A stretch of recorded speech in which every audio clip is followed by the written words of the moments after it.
Assalamu alaikum. Aziz qarindoshlar. Ovozim sal nacharib turdi bugun. Kechida uxlamagan. Hammalarga Allohning salomi bo'lsin. Yana yuz ko'rishdik. Allohga hamdlar bo'lsin. Bugungacha yashagan ekanmiz. Vazifamizni yana qilmasak bo'lmaydi. Bugungi sizlar bilan o'rtoqlashmoqchi bo'lgan temam istixborot va terror o'yinlari. Biraz tushuncha berib o'tay bunga. Terror o'yinlari dedik. Nima uchun unda dedik? Her qachon bir terrorlik voqeasi yuz bergan bo'lsa, buning orqasida mutlaq bir istixborot organi bor. Bir davlatning istixborot organi bor. Har qanday terrorning orqasida. Xuddi shuningdek, har qanday zaharlik, chekimlik tijoratining orqasida bir istixborot organi bor. Onun için bu gaplarning hammasi tashviqotdagi bizga anglatilayotgan gaplarning hammasi xuddi bizga anlatilgan shaklda tushuniladigan narsalar emas. Bu yerda bir siyosiy o'yin mavzu boisdir. İstixborot. Bu so'zni men bir uzun bir maqolada sharhlab o'tgandim. Uni bu yerda o'rtoqlashishga biroz uzundek qildi. İstixborot bu arabchadan kelgan so'z. Axbor degan bizdagi axborot degan so'zlar. Buning yilqizi bir. Bu istixborot bizning bugun qo'llanishimizda ve Türkiye'de kullanılışıda İngilizce'deki secret intelligence degan gap kuttu keladi. Xitoychadagi Taegung. Buni biz hozirgacha jasusluk deb qo'llanib keldik. Jasusluk istixborot xizmati doirasi ichida o'nlagan hatta yuzlagan turdagi xizmatning faqat bir turi jasusluk. Shunlashqa agar buni biz jasusluk deb atasak, bu so'z o'z ichiga olgan ma'no doirasi bek chekli bo'lib qoladi.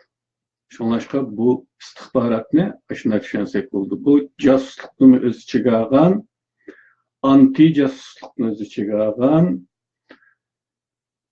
bir tashkilot. Bu hamma davlatda bog'liq bir tashkilot. Buning uchun men jasuslukning bugungi taraqqiyoti nomli bir maqolada to'xtalgan. Buning ism haqida xeyli uzun. Bir yerde işinçlik deb o'tay. Agar zarur topilsa, biz o maqolani bir yerde o'rtoqlashimiz yoki bevosita YouTube'ga yo'llab qo'yaman. Shu yerdan ko'rsangiz bo'ladi. Bugun bu mavzu ostida ba'zi peshqadam istixborot xodimlari tarafidan yozilgan kitoblardan ilingan üzüntülerini qiziqchilarning diqqatiga sunmoqchiman. Çünkü istixborot haqida ma'lum savat bo'lmay turib, bugungi dunyo sahnasida o'ynalayotgan siyosiy o'yinlarning mohiyatini tushunish mumkin emas. Barliq siyosiy o'yinlarning parda orqasida istixborot xizmatining bo'ladiganligi, terror o'yinlarimi amaliyotda bir turli istixborot o'yini ekanligi, hatto zaharlik, chekimlik, atkazchiliklarimi istixborotning qo'li bo'ladiganligi ba'zilarga ayon bo'lsa, ko'pchilik uchun yo'qin bo'lishi mumkin. Bolupmu Uygurlarga texi bugungi kungacha telefonning birlari tarafidan yoshurun anglanadiganligi haqida gap qilib anglatqan olmaydi Uygurlar. Bu 200 yılga yakın vaqtdan beri mevcut bu. Telefon icad olgandan tartibli bu iş ama bizning Uygurlarga buni deb ishondiga olmaydi. Xeyli aqlli Uygurlarni uncha ulanmasdi.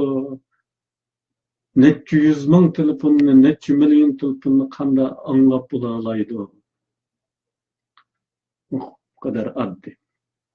Onun için bu istihbarat temasi biz uchun nihoyat muhim bir tema. Mümkün bo'lsa buni biz yillar bo'yi so'zlasak bo'ladigan bir tema.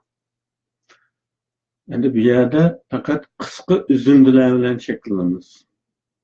Tuvandagi uzundilarda bosh oxiridan ayritilganligi sababli aniqsizlashib qolgan mazmunlar uchun men o'zimning aniqlamalarni qo'shdim. Bunday aniqlamalarni agar buning tekstini ko'rmoqchi bo'lganlar aynak torbitidan ko'rsa bo'ladi. Tekstda men buni o'tir tirnoq ichiga oldim. Demak, o'tir tirnoq ichidagi tekstlar menga oid, qolgan mazmunlar asli egillarga oid. Mazmunlarning tushunilishi tekshir bo'lmasligi mumkin, chunki ba'zilarda aslida az to'la istihbarat savodi bor, ba'zilarda hech yo'q. Shunga aniqsizliklar uchun inkas o'rnida savollar so'ralsa, javoblarni inkas sahifasida o'rtoqlashish orqali mujmalliklarga aniqlik keltirishimiz mumkin. Burungi davrlarda axborot to'plash istihbaratning asosiy xizmati bo'lgan bo'lsa, zamonimizda bu organning rasmiy faoliyat maydoni jamiyat injenerligi deb atalgan toplumni yo'llantirish holatiga o'zgardi. Toplum, ya'ni insonlarning to'pi. Axborot to'plash bo'lsa, maxfiy faoliyat bo'lishdan qoldi. O'tirdi kezib yurgan uçurlarni baholash bu ishning asosiy gavdasini tashkil qilishga boshladi. Masalan, xabarlarning yetarlik bu yerdagi masala xabarlarning yetarlik bo'lish bo'lmasligi emas, buning to'g'ri holda baholanishidir. Amaliyotda dunyoda hech qanday narsani yo'shog'ili bo'lmaydi. Eng maxfiy qarorlarni mutlaq ravishda amaliylashtirilmay qolmaydigan bo'lg'achqa, bu amaliyleşishlarni to'g'ri baholab chiqarilganda elingan qarorlarning nima ekanligini yeshkili bo'ladi. Istihbarat bu organning tarkibidagi kasbdorlarning chechanligi va bilim saviyasiga bog'liq holga keldi. Shuning uchunmi inglizchada buni intelligence deydi. Intelligence degan zirak, chechan, aqlli ma'nolarni. Bir davlatda boshqaruvchi har qachon yakkadir. Va bu ko'p hollarda taxtda o'tiruvchining o'zi bo'lishi notayin. Tushundingmi? Prezident yoki podshoh bo'lishi notayin. Bu faqat bir ko'rinish. Siyosiy hokimiyat ularning vasiyligida bo'lib, boshqaruvchidek ko'ringan kishilardan tarkib topadi. Bir davlatda asli boshqaruvchi kuchni aniqlash tez. Chunki xili ko'p davlatda bu kuch shu davlatning ichida bo'lishi mumkin emas. Notayin. Dunyodagi 200 atrofidagi mustaqil davlatning har birining o'z oldiga qaror chiqarayotganligi va ijroga qo'yayotganligiga ishonish faqatli go'daklik bo'ladi. Bu yerde ikki o'xshamagan nuqtani bir-biridan ayirib olmak kerak. Her davlat qaror chiqarishda shartlarni nazarda tutishga majbur va bu sababdan xolig'ini qilolmaydi. Bu eng kuchli davlatlar uchun shunday. Bundaq bir ahvolga asoslanganda qaror qilguvchi kuch shubsizki davlatning ichida bo'lgan bo'ladi. Ammo yana xeli ko'p ahvollarda bu shartlarni hisob qilishning chegarasidan chiqib, to'g'ridan to'g'ri boshqalarning xohishlarini aynan amaliylashtirish saviyasigacha tushib qoladi. Ba'zi kichik biqimli davlatlar. Bu ikki xil holatni bir-biridan ayirish ters bo'lsa-mu, mumkinsizmi emas. Agar dunyoda Al-Qoida deydigan bir tashkilot bo'lsa va CIA Amerika Markaziy axborot tashkiloti yoki istixborot agency agentligi ve CIA onunla taqobil kelolmayotgan bo'lsa, demek Amerika yemirilish bosqichiga kirib qolgan bo'ladi. Bundan nimani tushunamiz?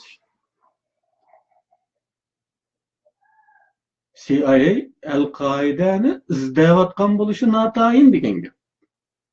Agar uni izlab turibmi, uni oyog'idan chiqolmayotgan bo'lsa, Amerika yemirilish bosqichiga kirib qolgan bo'ladi.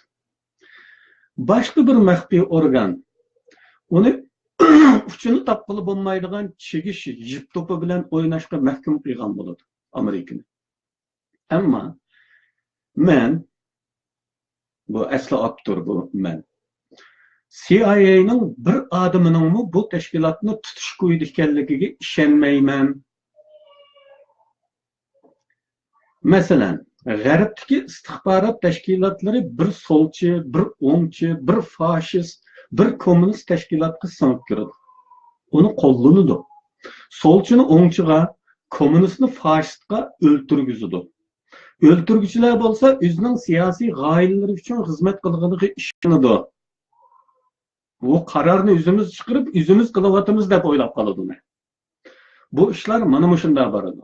Qo'llanilgan odamlar buni asla sezolmaydi va istixborot tashkilotlari uchun ishlaganligini bilmaydi.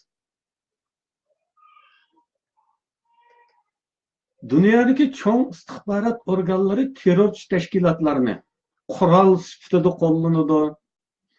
Her davlatning istixborot organlari terrorchi tashkilotlarining ichiga singib kirib, qurilmani kontrol qiladi. Bir turkum adamlarni bir taraf qiladi, ammo ishiga yarayotgan muddatda tashkilotni yo'qotmaydi. Dunyoning har qanday bir yerda bir talay terror harakatlari ko'rilayotgan bo'lsa, buning orqasida bir istixborot o'yini bordir. Aksi bo'lganda bir mantiqsizlik bilan yuzma-yuz bo'lgan bo'lamiz. Maxfiy faoliyatlar uchun yo'g'on pul xarjlagan kasblashgan kuchlar bir uchum tompayning qarshisida yengilgan bo'ladi. Bundaq bir holni qabul qilsangiz, u holda deyishingiz mumkinki, shundaq terror sistemining teshida va bu yerda istixborot organi yo'q. Ammo shuni e'tirof qilishga majbur bo'lasizki, bu ish uchun tarbiyalangan, boshqa turgan hayoti chechenlik o'yinlari bilan o'tgan butun dunyoning kasb ahlilari bir qancha odam qurgan tashkilotlar tarafidan mag'lub bo'layotdi. Bunga ishonamsiz? Albatta ishonmaysiz. Ammo men deymanki, terrorchi tashkilotlar mavjud bo'lgan har yerda istixborot faoliyati bor. Istixborot organlarining terrorchi tashkilotlarga qanday ehtiyoji bo'ladi degan savolga javob berishga to'g'ri keladi. Terrorchi tashkilot deyilganlarning faoliyatlari 3 turlik bo'ladi. Biri ma'lum kishilarni yo'qotmoqni maqsad qiladi. Chunki bu ma'lum kishilarning mavjudligi ularning siyosat uchun to'salg'idir. Bu jihatdan ularning yo'qotilishi shart. Bular uchun Kennedy va Gandini misol qilishga bo'ladi. İkinci turdaki terörlük işi ma'lum kishilar orqali toplumga signal berishdir. Ya'ni o'ltirilgan kishining shaxsan o'zi nishon emas. Faqat uning kimligi va shaxsiyati sababidan suiqasdga qurbon qilinishi ilgari deb o'tganimdek. Faqat xalqaro tangpunlikni buzadigan xarakterda bo'lganida ahamiyatlidir. Birinchi Dünya urushiga sabab bo'lgan Avstriya shahzodasining o'ltirilishiga o'xshash. Bu mening izohim. Aksincha, kimligi va shaxsiyatiga qaralmasin bo'ladi. Turgan o'rni e'tibori bilan suiqasd planining bek ko'p maqsadga xizmat qilmaganligiga qaraladi. Nishonlangani bir siyosiy mesajdır. Yani siyasi işaret, bişaret. Yani omni belgilik taraflarga qaratmak. Yetmek istelgen nişan hakkında kişilerinin zihinlerini yönlendirmektir.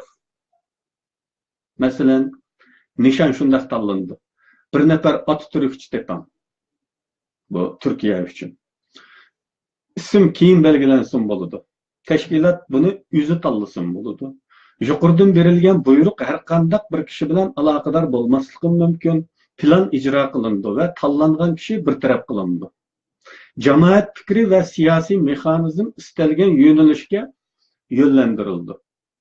Buningda Atatürkçüler dindorlar jamoatini qarlamoqchi bo'lganda o'zlari tonilgan Atatürkçüden birini qurbonlik qilib, andan buning gunohini dindorlarga yuklab, qonuniy vositalar orqali ularga taqobil turadigan kozur qilishlari mumkin. Yoki boshqa bir jamoa Atatürkçülarni yomonlash uchun ularning qo'li bilan o'z jamoati ichidagi birini o'ltirgizishlari mumkin. Uchinchi xil harakat ommaga qartildi. Bu turdagi harakatlarda hech bir shaklda kimlarning qurbonlik qilinishi muhim emas. Barasiz insonlar to'plashgan yerlarda hujum uyushtirsiz. Birmuncha inson o'ladi. Solchusimi, o'ngchusimi, dindorim bor. Hammasiga ziyon yetadi. Bu ammarasida qo'rqinch paydo qilmoq uchun, xalqni belgilik bir nishonga qarab haydamak uchun qilindi. Ammo arasida qo'rqinch paydo qilmoq hokimiyatning mavjudligi uchun ba'zida doğrudek lozim bo'ladi. Masalan, davlat ichida hokimiyatliklarga qarshi o'qituvchilar adab ketsa, mana shunday umumiy bir xavf signali berilib, ularni davlat hokimiyati atrofiga uyushib, xatardan o'tib olish haqida o'zlarining qaror elish qo'lga keltirildi. Bunun bilan xalq yakka shaxs sifatida aman qilishga ko'zi yetmaydiganligi uchun davlatning atrofiga uyushishni o'z aqllari bilan qabul qiladi. O'qituvchilik tutumlarini vaqtincha bo'lsin qo'yib turdi. Masalan, qo'shmoq binolarga tarixiy bir hujum bo'lib o'tdi. Amerika xalqini dunyo miqyosida keng ko'lamli bir harakatga ko'ndirolmasligimiz mumkin edi. Ya'ni Amerikaning Afg'oniston va Iroq harakatiga xalqni ko'ndirolmasligimiz mumkin edi. Xalq o'zlariga qarshi dushmanlik faoliyatini dahshatli bir shaklda ko'rgandan keyin balkim bak burundan planlangan operatsiyalarni elib berishlari uchun destek berishdi. Boshqa turli desak, rozilik yaratildi. Deylik-ki, Xitoy bugun bekchong bir kuch bo'lib, tanqonlikqa ta'sir ko'rsatishga boshladi. Ammo bu holda Amerika uning iqtisodini shunday ta'sirga uchratar va boshqaradiki, birdilla ichki masalalar bilan hafilashmakdan dunyo bilan hafilashgudek holi qolmasligi kerak. Masalan, Xitoy 1 milliard nufusi bilan dunyoning eng chong inson kuchi sanaladi. Bu kadar g'olg'un bo'lgan yerda nima uchun terror tashkiloti yo'q? Xitoyning Uyg'urlar rayoni, Sharq Turkistondagi ochbiqini, ya'ni ojiz halqisi, kontrol ostidagi iqtisodi bor. Tanqonlikning teshida harakat qilishga uringan hamon apilishga majbur bo'ladigan masalalar texmi yo'g'inab ketadi. Xitoy iqtisodining turqaqlarini Amerika qo'lda tutmoqda, xohlagan vaqtda qisqalaydi. Turqaq turbininki rolga o'xshash etib taqaydigan narsa. Xitoycha jamin, inglizcha valve. Dal ta'tir xiyol bilan Xitoy Rossiya orasida muqobil va o'rtaq munosabat borligini faraz qilishdi. Amaliyotda Shanxay anlaşmasının hech qanday ma'nosi yo'q. Rossiya boshqa yordam qilish uchun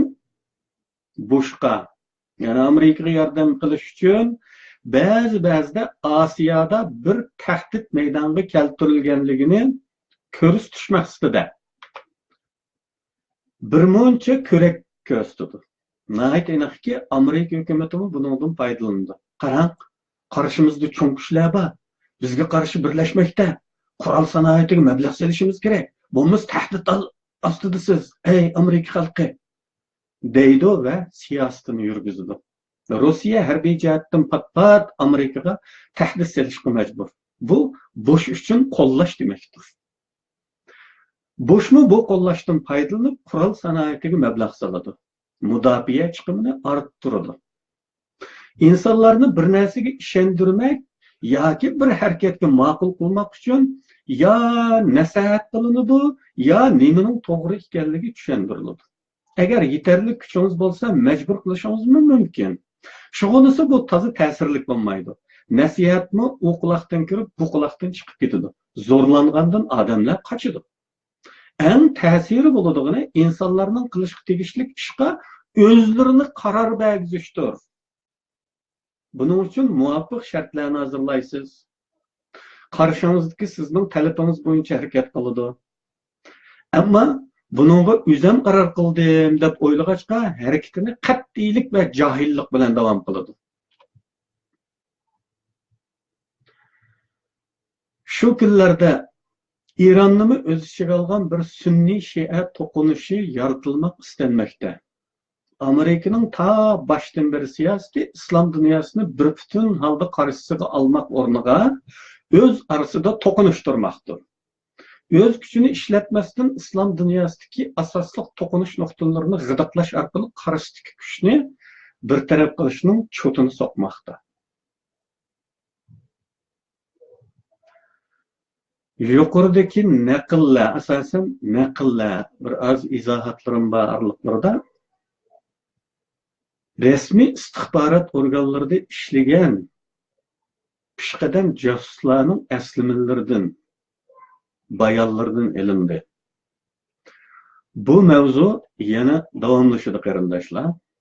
Har xil shaklda buni tafsiliy va cho'nqurlashtirib elib boramiz.